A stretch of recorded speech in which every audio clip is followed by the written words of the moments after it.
అడుగుతా. అంటే ఈ అంశం చెప్పకపోతే ఖచ్చితంగా కొంచెం బాధపడేటోని. మీరు నన్ను హర్ట్ చేయలేదు.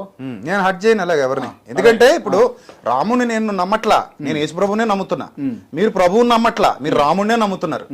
కానీ మన ఇద్దరి మధ్య ఒక మంచి ప్రేమపూర్వక వాతావరణం కొనసాగాలంటే మీరు చెప్పింది నేను వినాలన్నా, నేను చెప్పింది మీరు వినాలన్నా గౌరవించుకోవాలి. మీరు ఆ మాట అన్నారు.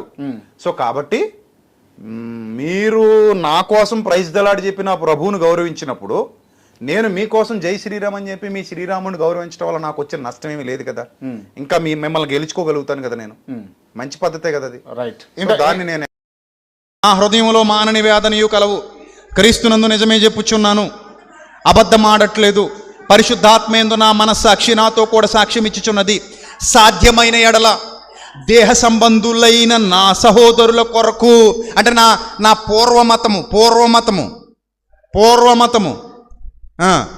దేహ సంబంధులైన నా సహోదరుల కొరకు నేను క్రీస్తు నుండి వేరై శాపగ్రస్తుడనై ఉండగోరుదును. వారెవరో కాదు ఇశ్రాయేలీలు, వారెవరో కాదు ఎవరు ఇశ్రాయేలీలు. నేను శాపగ్రస్తుడిని అయిపోయినా పర్లేదు, క్రీస్తు నుండి వేరైనా సరే వాళ్లను రక్షణలోనికి తీసుకుని రావాలన్న తపన తాపత్రయం నన్ను వెంటాడుతోందని పౌలు భక్తుడు ఇచ్చినటువంటి స్టేట్మెంట్ మామూలు స్టేట్మెంట్ కాదు. అందుకే ఆయనకు అవసరం లేకపోయినా కొన్ని కార్యాలు మీదేసుకున్నాడట వెళ్ళి. యూదుల్లో తలక్షౌరం చేయించుకోవటం, మొక్కుబళ్ళు మొక్కుకోవటం ఉంది. తగులుబడి పెట్టుకోవాలి, క్షౌరం చేయించుకుని తగులుబడి పెట్టుకోవాలి. యూదుల్లో ఉంది ఆచారం.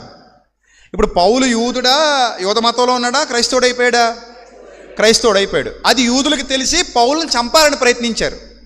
అప్పుడు కొంతమంది వచ్చి ఏం చెప్పారంటే, పౌలు గారు మీరు అక్కడికి వెళ్తే మిమ్మల్ని చంపేయాలని ట్రై చేస్తున్నారు, అపోస్తల కార్యాలయం ఉంటుంది అది, మిమ్మల్ని చంపాలని ట్రై చేస్తున్నారు, కాబట్టి నా మాట విని నువ్వు ఆచరించకపోయినప్పటికీ, నువ్వు దాన్ని వదిలేసినప్పటికీ, నువ్వు అందులోంచి బయటికి వచ్చేసినప్పటికీ నువ్వు ఏం చేయాలంటే, ఎవరైతే కొంతమంది నలుగురిని అప్పగిస్తావు నీకు, వాళ్ళకు మొక్కుబడి ఉన్నట్టుగా చూపించి క్రియేట్ చేసి ఆ తగులుబడి నువ్వు పెట్టుకో. అప్పుడు అక్కడున్న జనాలు ఏమనుకుంటారంటే, ఎప్పటికీ నువ్వు ధర్మశాస్త్రాన్ని అవలంబిస్తున్నావని, ఎప్పటికీ నువ్వు ధర్మశాస్త్ర ప్రకారంగా నడుచుకుంటున్నావని వాళ్ళు అనుకొని నిన్ను వదిలేస్తారు. నీ సువార్తకి ఏ ఆటంకం కలగదు, వాళ్ళను కూడా సంపాదించుకోవడానికి నీకు ఒక అవకాశం వస్తుంది. కనుక యుక్తిగా తెలివిగా ప్రవర్తించు అని ఎప్పుడైతే పౌలు గారికి వాళ్ళు చెప్పారో, ఆత్మల రక్షణ కోసం నేను యూదులకు యూదుని వలె ఉన్నాను, అన్యులకు అన్యుని వలె ఉన్నాను అన్న పౌలు స్టేట్మెంట్ మీకు అక్కడ అర్థమైపోద్ది. ఎట్టి పరిస్థితుల్లోనూ ఒక ఆత్మ నశించిపోవటం ఆయనకి ఇష్టం లేదు. వారిని రక్షణలోనికి నడిపించాలి, సత్యంలోనికి నడిపించాలి, వారు మారు మనస్సు పొందాలి. దానికోసం ఆయన చేసినటువంటి ఆయన పడినటువంటి ఆ ప్రయాస అంతా ఇంత కాదు, ఆ జ్ఞానం మనకు రావాలి. అందరినీ తిట్టేసి అన్యులందరినీ దూరం చేసేసుకుని నువ్వు ఒక్కదానివి, నువ్వు ఒక్కడు ఏకాకిల శ్మశానంలో తిరుగుతూ సువార్త వినుడి చాటించుచున్నాను నమ్ముడి ఏడి శ్మశానంలో చేస్తావా సువార్త? అంతేనా? ఇప్పుడు మీకు నాకు పడదు గొడవలు, మీకు నాకు నేనేం చెప్తే వింటారా మీరు? నీకు మీ ఆయనకి గొడవ అయితే నువ్వు చెప్పేది మీ ఆయనే ఏండో, నీకు మీ ఆవిడికి గొడవ అయితే నువ్వు చెప్పేది మీ ఆవిడే విందో. ఎప్పుడు ఒకళ్ళ మాట ఒకళ్ళు వింటారు? మీరు చెప్పండి.